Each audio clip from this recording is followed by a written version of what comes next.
قال الله تبارك وتعالى في القرآن المجيد والفرقان الحميد. أعوذ بالله من الشيطان الرجيم. بسم الله الرحمن الرحيم.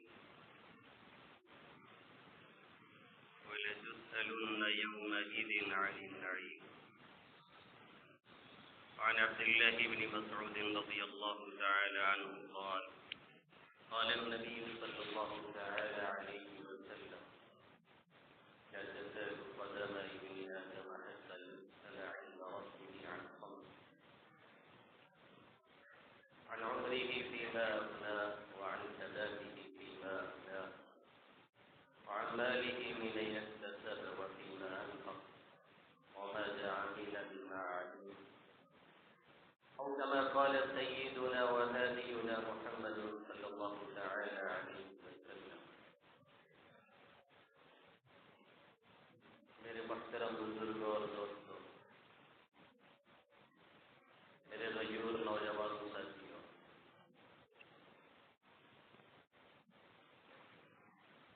بات چل رہی ہے کچھ ہفتوں سے سورہ تکاثر کے تعلق سے. اکثر باتیں ہو چکی ہیں. اس کی آخری آیت وَلَتُسْأَلُنَّ يَوْمَئِذٍ عَنِ النَّعِيمِ. کل قیامت میں اللہ رب العزت نعمتوں کے تعلق سے بھی ہم سے سوال کریں گے. سوالات کیسے ہوں گے اور کیا ہوں گے؟ اس سوال کے پرچے کو اللہ کے حبیب صلی اللہ علیہ وسلم نے عون کر دیا. آقا مدنی صلی اللہ علیہ وسلم نے ہمیں اور آپ کو بتلا دیا ہے کہ سوال کس رنگ کا ہوگا، کس رنگ کا ہوگا، کس چیز کے تعلق سے ہوگا. ہمیں صرف اس کی تیاری کرنی ہے اور اس کے جواب کے لیے تیار ہونا. جس میں پہلی چیز آقا مدنی صلی اللہ علیہ وسلم نے فرمائی عن عمره فیما افنی. پہلا سوال یہ کہ جو زندگی دی تھی وہ کہاں پہ خرچ ہوئی. 30 سال، 40 سال، 50 سال، 70 سال، 80 سال، اور بعض لوگ تو بھی کراس کر جاتے. تو یہ جو زندگی عطا کی گئی تھی اسے کہاں پہ ختم کیا ہے اور کہاں پہ ضائع کیا ہے اور کس انداز سے ختم کیا ہے، پورا ڈیٹیل پوچھا جائے گا اور اس کا جواب دینا پڑے گا. دوسرا سوال ہے وعن شبابہ فیما ابلا. جوانی کہاں پہ پرانی کی ہے اور جوانی کو کن کاموں میں صرف کیا اور گزارا ہے، اس کا جواب دینا پڑے گا. جوانی کے اندر جذبات زیادہ ہوتے، طاقت بھی زیادہ ہوتی ہے، قوت بھی زیادہ ہوتی ہے. 2 رکعت کے بجائے بآسانی 4 رکعت ادا کی جا سکتی ہے، اور 1 خرافات کے بجائے بآسانی 5 خرافات کی جا سکتی ہے. اس لیے اس کا سوال اللہ رب العزت الگ سے فرمائے اور پوچھیں گے یہ طاقت، یہ صحت، یہ قوت، یہ جوانی اور یہ جذبہ اور یہ جوش جو ہم نے عطا کیا تھا اس کو کہاں پہ لگایا گیا. اگر تھوڑی سی فکر کی جائے اور اپنے زاویہ نگاہ کو تھوڑا تبدیل کیا جائے اور اپنی سوچ کو تھوڑا سا بدلا جائے اور ذہن و دماغ میں یہ مسلط کر دیا جائے کہ یہ جوانی رہنے والی نہیں ہے، جو 15-20 سال کا وقفہ بیچ میں ملتا ہے وہ پھر پلٹ کر کے پہلی حالت میں جانے والا ہے. جیسا کہ اللہ خود فرماتا ہے وَمَن نُعَمِّرْهُ نُنَكِّسْهُ فِي الْخَلْقِ أَفَلَا يَعْقِلُونَ. جسے ہم لمبی عمر دیتے ہیں اس کو پیدائش کے اعتبار سے پھر الٹا کر ڈالتے ہیں. جیسے پہلے پھلیے میں تھا اور محتاج تھا، بڑھاپے میں پہنچ کر کے وہی کنڈیشن اس کی ہو جایا کرتی ہے. بیچ کا کچھ وقفہ ہم نے جو دے رکھا ہے وہ بھی باقی رہنے والا اور برقرار رہنے والا نہیں ہے. ما عندكم ينفد وما عند الله باق ما عندكم ينفد وما عند الله باق جو کچھ تمہارا ہے اور جو کچھ تمہارے پاس ہے اور جو کچھ تمہارے ساتھ ہے سب کے سب ختم ہو کر کے رہیں گے اور صرف باقی رہنے والی چیز وہی ہے جو اللہ کے پاس ہے اور اللہ ہے، اس کے علاوہ کوئی چیز نہیں ہے۔ كل شيء هالك إلا وجهه، ہر چیز ہلاک ہو کر کے رہے گی، ہر چیز ختم ہو کر کے رہے گی، کوئی چیز برقرار رہنے والی نہیں ہے مگر صرف اور صرف اللہ رب العزت کی ذات، یا وہ کام جو اللہ کے لیے کیا جائے۔ الا وجہ میں دونوں باتیں داخل ہیں، اللہ رب العزت کی ذات برقرار رہنے والی ہے، اور نیک اعمال جو اللہ واسطے کیے جائے وہ ہمارے اور آپ کے ساتھ رہنے والے اور برقرار رہنے والے ہیں، باقی کوئی بھی چیز برقرار رہنے والی نہیں۔ عن شبابه فيما ابلا، جوانی کہاں برباد کر کے آئے ہو، وعن ماله من اين اكتسب، اس کے تعلق سے بات پوری ہو رہی تھی، مال کہاں سے کمایا تھا، یہ تیسرا سوال ہے، اور فیما انفق، اور کہاں پہ خرچ کیا، یہ چوتھا سوال ہے، لائے تھے کہاں سے، لانے کا طریقہ کار کیا تھا، جائز تھا کہ ناجائز تھا، حلال تھا کہ حرام تھا، پھر اس کو خرچ کہاں پہ کیا، استعمال کہاں پہ کیا، کسی مسجد میں دیا، کسی مکتب میں دیا، کسی مدرسے میں دیا، اپنے اوپر خرچ کیا، بیوی بچوں پر خرچ کیا، آل اولاد سے خرچ کیا، اپنے والدین سے خرچ کیا، اپنے رشتے داروں پہ خرچ کیا، غریبوں پہ، یتیموں پہ، مسکینوں پہ، بیواؤں پہ، بے سہارا بے آسرا لوگوں کے کام آئے، یا انہیں اڑاتے رہے اور اس سے عیاشی کرتے رہے اور اس کے ذریعہ سے لوگوں کی عزتوں پہ بٹا لگاتے رہے اور اس کے ذریعہ سے اپنی ادا کو ابھارتے رہے اور انا ولا غیری کا نعرہ مارتے رہے اور ایک دوسرے کے مقابلے میں بڑھ چڑھ کے آگے حصہ لینے کی کوشش کرتے رہے اور ایک دوسرے کو یہ بتاتے رہے کہ ہم بھی کسی سے کم نہیں ہیں، اگر آپ کروڑ پتی ہیں تو ہم ارب پتی ہیں، اگر آپ ارب پتی ہیں تو ہم کھرب پتی ہیں، یہ بتلاتے رہے کہ اللہ کے حبیب صلی اللہ علیہ وسلم اور اللہ رب العزت کے بتلائے ہوئے طریقے کے مطابق استعمال کرتے رہے۔ عماله من اين اكتسب، کہاں سے لایا، وفيما انفق، کہاں پہ خرچ کیا، مال کے معاملے میں اور دولت کے معاملے میں اور ان چیزوں کے معاملے میں ہمیشہ انسان کو بہت حساس ہونا چاہیے۔ اگر مال صحیح نہیں ہے، اگر دولت صحیح نہیں ہے، اگر انکم صحیح نہیں ہے، اگر آمدنی صحیح نہیں ہے تو اس کا بہت برا اثر، بہت بیڈ اثر بچوں پہ پڑتا ہے، بیوی پہ پڑتا ہے، گھر والوں پہ پڑتا ہے۔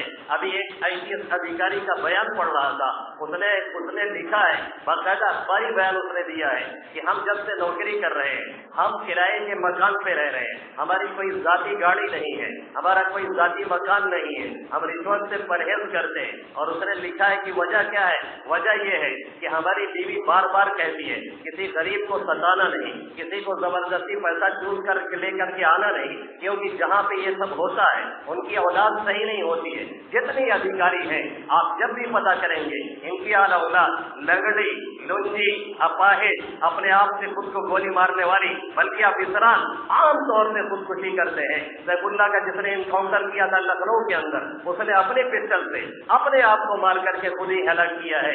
ابھی اسی رمضان میں، ایک جو رمضان گزرا ہے، اسی رمضان کے اندر جتنے بھی اس ٹائپ کے ہوتے ہیں، اللہ کے حبیب صلی اللہ علیہ وسلم اسی لیے فرما رہے ہیں عماله من اين اكتسب وفيما انفق، مال کہاں سے لایا تھا یہ بھی دیکھنا ہے، انکم کیسی ہے اس پہ نظر رکھنی ہے، فيما انفق، خرچ کہاں پہ کرنا ہے اس پہ بھی نظر رکھنی ہے۔ بلکہ میں تو کہتا ہوں کہ جب مال صحیح ہوتا ہے تبھی صحیح جگہوں پہ لگتا ہے، اور جب مال صحیح نہیں ہوتا تو صحیح جگہوں پہ وہ استعمال نہیں ہوتا ہے۔ ایک زبردست عالم ہے، ان کی خدمت میں ایک صاحب آئے اور کہنے لگے کہ میں عمرہ کرنے کے لیے جا رہا ہوں، میں نفلی حج میں کرنے کے لیے جا رہا ہوں، اور بار بار وہ جایا کرتے تھے۔ انہوں نے کہا کہ آپ کے محلے میں کچھ بیوائیں ہیں، آپ کے محلے میں کچھ یتیم ہیں، آپ کے محلے میں کچھ غریب ہیں، آپ کے محلے میں کچھ مسکین ہیں، ان کے اوپر خرچ کر دیجئے، اس وقت زیادہ ضرورت وہاں پہ ہے۔ آپ نفلی حج مت کیجیے، آپ بار بار عمرہ مت کیجیے، اس وقت زیادہ ضرورت وہاں پہ ہے، یہ فریضہ ہے بلکہ، اور وہ نفل ہے اسے چھوڑیے۔ پہلے فرض کا دھیان دیا جاتا ہے پھر نفل کیا جاتا ہے۔ ہمارے ذمہ فرض باقی ہے، ہم فرض چھوڑ کر کے اگر نفل بھاگتے رہے تو ظاہر ہے کوئی ہمیں دانشمند نہیں کہے گا، کوئی بھی ہمیں عقل مند نہیں کہے گا۔ اس نے پوری بات بات سنی اور سننے کے بعد پھر بھی اپنا ارادہ ترک نہیں کیا اور چلا گیا وہی کام کرنے کے لیے، تو ظالم نے کہا کہ صحیح بات یہ ہے کہ مال میں جب خباثت ہوتی ہے تو مال صحیح جگہ استعمال نہیں ہوتا ہے، اسی لیے ہمیشہ اس پہ توجہ ہونی چاہیے۔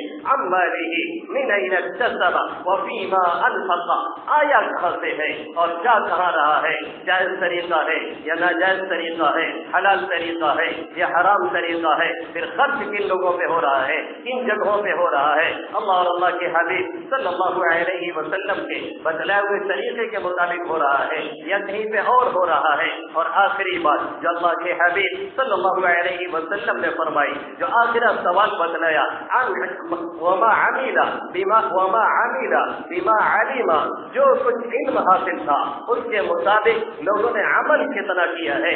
اس آخری جملے کے تعلق سے ہم سمجھتے ہیں، آپ سمجھتے ہیں، اکثر لوگ یہ سمجھتے ہیں کہ یہ آخری جملہ صرف علماء کے لیے ہے، یعنی جو عالم ہے اس سے یہ سوال ہوگا کہ اپنے علم کے مطابق کتنا عمل کیا تھا۔ ایسا کچھ نہیں ہے، یقیناً علم ایک روشنی ہے اور جہالت ایک اندھیرا ہے، یقیناً علم ایک ایسی دولت ہے جس کے بغیر زندگی نہیں گزاری جا سکتی ہے، یقیناً علم ایک کسی بے بہا نعمت ہے جس کے بغیر لائف میں کوئی بھی کام نہیں ہو سکتا ہے۔ لیکن یہ سمجھنا کہ یہ سوال صرف علماء سے ہوگا، انتہائی بڑی غلطی ہے۔ یہ سوال ہم سے بھی ہوگا، یہ سوال آپ سے بھی ہوگا، یہ سوال تمام کے تمام لوگوں سے ہوگا۔ یہ اور بات ہے کہ علماء کی ذمہ داری بڑی ہے، جن کے پاس زیادہ علم ہے اور جن کے رتبے ہیں سوا، ان کو سوا مشکل ہے۔ جن کے پاس جتنی زیادہ علم ہے اتنی زیادہ وہ سوالات کے گھیرے میں ہوگا، اتنی زیادہ اس سے پوچھا جائے گا کہ ہم نے اور آپ نے، خاص طور سے اپنے طلبہ سے کہتا ہوں، اساتذہ سے معذرت کے ساتھ، اللہ کے حبیب صلی اللہ علیہ وسلم نے ہمارے بارے میں کیا فرمایا کہ کل جہنم کو جن سے دھوکا جائے گا اور جہنم کے ایندھن جن کو شروع میں بنایا جائے گا، کئی وہ لوگ ہوں گے جن کو پہلے نمبر میں جہنم میں ڈالا جائے گا۔ ان میں سے ایک عالم وہ بھی ہوگا جس نے علم اس لیے حاصل کیا ہوگا تاکہ جہلا میں مقام حاصل کرے، جس نے علم اس لیے حاصل کیا ہوگا تاکہ نام و نبوت حاصل کرے، جس نے علم اس لیے حاصل کیا ہوگا تاکہ شہرت حاصل کرے، جو لکھ اس لیے رہا ہوگا تاکہ ہمیں شہرت ہو جائے، جو تقریر اس لیے کر رہا ہوگا تاکہ لوگ واہ واہ کرتے ہوئے ٹہلے، جو مسئلہ اس لیے بتا رہا ہوگا تاکہ لوگ کہیں کہ بڑا جانکار ہے، جو انوکھی باتیں اس لیے پیش کر رہا ہوگا تاکہ لوگ یہ کہیں کہ بہت بڑا عالم ہے، بہت بڑا قابل ہے، بہت صلاحیت والا ہے، بہت حافظ والا ہے، زبردست حافظے کا مالک ہے۔ جس کی نیت یہ ہوگی، مدنی صلی اللہ علیہ وسلم نے فرمایا، اس کو سب سے پہلے جہنم کے ایندھن بنایا جائے گا اور جہنم میں اسے ڈال دیا جائے گا۔ یہ سب سے بڑی ذمہ داری علماء کی بنتی ہے جو اپنے آپ کا خیال رکھیں۔ عوام کا کام یہ ہے کہ کسی مستند عالم دین سے، کسی مستند عالم دین سے کوئی بات پوچھے، پوچھنے کے بعد اس پہ عمل کرے، خود لے کر کے کوئی کتاب بیٹھ کر کے کسی عالم کو پریشان کرنا یا علم اس لیے حاصل کرنا یا مطالعہ اس غرض سے کرنا جیسے آج کل بہت سے لوگ کرتے ہیں، خاص طور سے جو نام نہاد اہل حدیث کہلاتے ہیں، ان کا یہی مقصد ہی ہوتا ہے کسی کو تنگ کیا جائے، کسی کو پریشان کیا جائے، کسی کو ٹارچر کیا جائے، کسی کو ڈسٹرب کیا جائے، کہیں مقام حاصل کیا جائے، کہیں علماء کو الجھا کے رکھا جائے۔ اللہ کے حبیب صلی اللہ علیہ وسلم نے فرمایا، من طلب العلم لیباری به العلماء،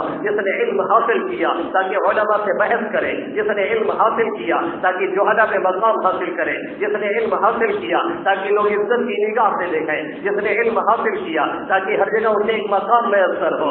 آقا فرماتے ہیں فَلْيَتَبَوَّأْ مَقْعَدَهُ مِنَ النَّارِ، اس کا ٹھکانہ سیدھے سیدھے جہنم ہے، دوسرا کوئی ٹھکانہ ہے ہی نہیں۔ اللہ مدنی صلی اللہ علیہ وسلم یہ فرما رہے ہیں، اس لیے سب سے زیادہ ذمہ داری علماء کی بنتی ہے۔ لیکن اگر انہوں نے ذرا سا بھی دھیان دیا اور اپنے علم کی پاسداری کی اور اس کا لحاظ کیا اور اس کا خیال کیا اور علم کے مطابق عمل کیا اور اپنی نیت کی اصلاح کر لی، تو اللہ کے حبیب صلی اللہ علیہ وسلم فرماتے ہیں، یہاں تو چھوڑ دیجئے، یہاں تو ان کے لیے مچھلیاں تک دعا کرتی ہیں سمندر کی تہوں میں رہ کر کے، ان طلباء کے لیے اور ان علماء کے لیے مچھلیاں تک دعا گو رہتی ہیں۔ کل قیامت میں بھی ان کا وہ مقام ہوگا کہ اللہ کے سامنے جب کھڑے ہوں گے تو اللہ فرمائے گا، انی لغضا علمی فیکم، میں نے تمہارے درمیان علم اس لیے نہیں رکھا تھا کہ تم کو عذاب دو، میں نے علم اسی لیے دیا تھا تاکہ آج تمہیں جنت میں اعلیٰ سے اعلیٰ مقام دو۔ ایسے لوگوں کو چھوڑ دیا جائے گا، صرف انہیں کو گرفتار کیا جائے گا